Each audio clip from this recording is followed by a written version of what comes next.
Bonjour et bienvenue, soit vous nous suivez sur la page Facebook Les Chroniques du Docteur Résimon, soit éventuellement sur la page YouTube Nutrilogix. Soyez les bienvenus. Aujourd'hui, on vous parle avec Stéphane du sommeil réparateur. Est-ce que c'est possible d'avoir un sommeil réparateur?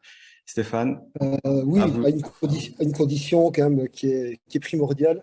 Il faut vraiment que la personne qu'on a à côté de soi fasse pas trop de bruit. Donc, Mhm, non, mais je rigole, c'est de l'humour, mais moi, je suis ORL à la base.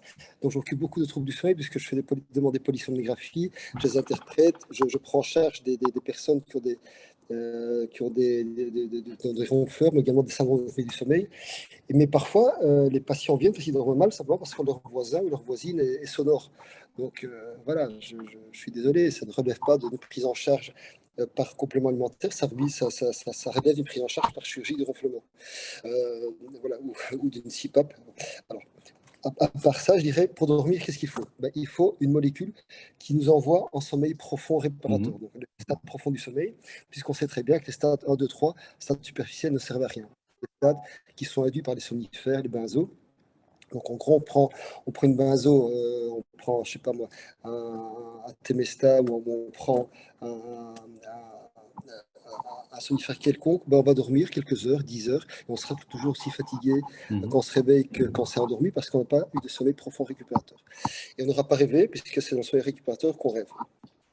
Alors, Et donc, il y a la oui, Stéphane, ouais, je vais te couper juste entre deux. Je vais te demander de nous parler juste en levant les mains pour éviter de de bouger ta souris continuellement et de faire du bouge bruit pas, puisqu'on en parlait de bruit. Mais je te laisse continuer. bouge pas, je fais comme ça. Donc, cette molécule qui nous permet de dormir en sommeil profond, c'est la mélatonine. C'est la mélatonine, voilà, qui provient de la sérotonine, qui provient du Mhm. tryptophane, qui provient de protéines du matin Mhm. et du midi un peu. Donc de nouveau le petit déj protéiné. Et, euh, et cette mélatonine, sa synthèse qui baisse avec l'âge. Et donc c'est pour ça que tant de personnes âgées dorment mal, on leur cale des somnifères. Donc en gros, on leur induit un Alzheimer, hein, puisqu'on sait que les somnifères, Mhm. c'est une des causes de cette maladie neurodégénérative. Et cette mélatonine, ben voilà, on peut la donner à avaler en spray, on peut l'associer à des plantes GABergiques, telles que la mélisse, telles que le passiflore. Donc, c'est comme ça que j'ai développé avec l'équipe la mélatonine, le brain mélatonine, qui est sorti il n'y a pas très longtemps, qui a super bon goût d'ailleurs. Voilà, j'ai poussé un bouton parce que mon écran s'éteint, donc si tu me permets, je touche encore Pas de souci. mon ordi. Je règle ça, mon écran s'éteint tous les X secondes.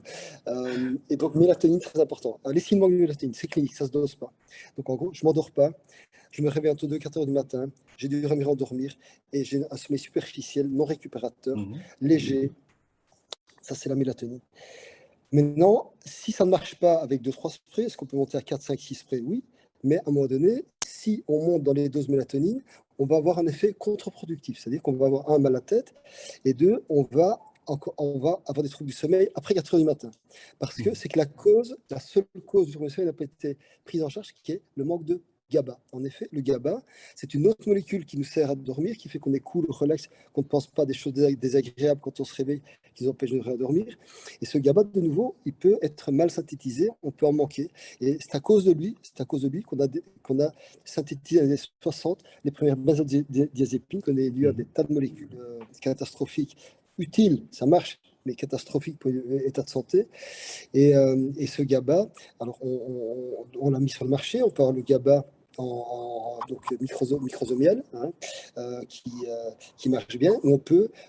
On l'a associé dans un complément qui s'appelle le Brain Stress and Sleep. Mhm. On l'a associé à pas mal de plantes qui s'appellent lavande, passiflore, valériane, aubépine, mélisse, vitamine B3, safran. C'est Brain Stress and Sleep on peut donner 2 3 au coucher par exemple, et si on suspecte qu'il y a un manque de GABA pendant la nuit, et on peut également le donner pour couper le stress en journée, ces personnes stressées.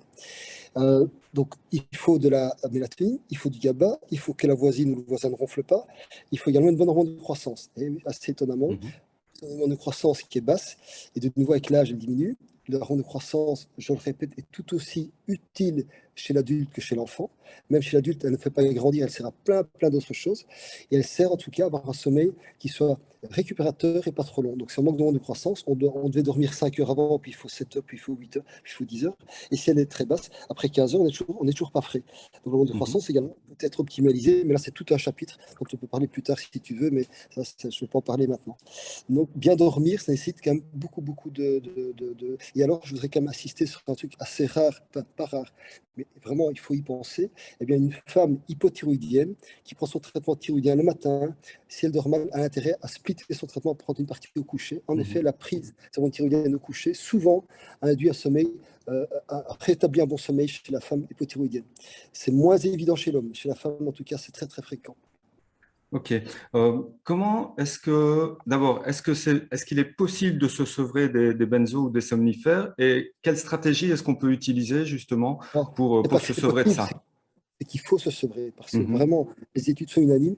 Prendre des benzos, des somnifères, des inducteurs du sommeil, donc, tels que l'Imovan par exemple, pendant un certain laps de temps, 5 6 mois, augmente de façon incroyable le risque de neurodégénération, le risque de brûler son cerveau, de faire un Alzheimer ou d'autres mhm, maladies neurodégénératives. Vraiment, le lien est établi dans plein d'études. Donc, c'est le benzo, ok, prendre une benzo parce qu'on fait un voyage en avion de quelques heures, ça nous emmerde de rester assis dans l'avion parce que il y a eu un événement. Oui, mhm. un jour, 2 jours, mais surtout pas plus. Il faut surtout pas reprendre ces trucs de façon chronique.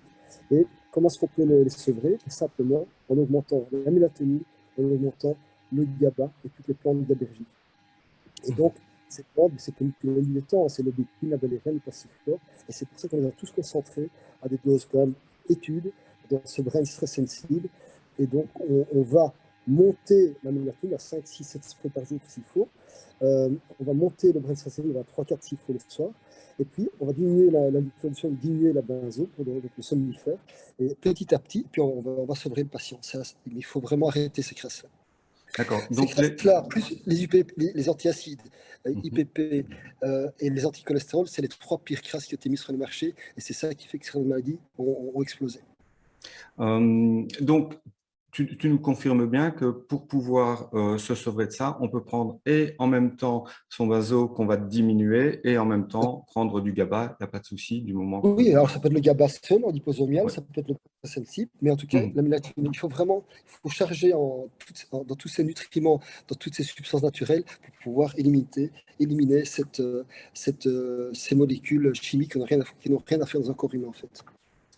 Bien, merci pour toutes ces explications. J'espère que ça aidera beaucoup d'entre vous qui nous suivez. Et je vous souhaite à tous et à toutes une belle journée, une belle soirée et une belle semaine. Et à très bientôt. Salut Steph, à bientôt. À bientôt.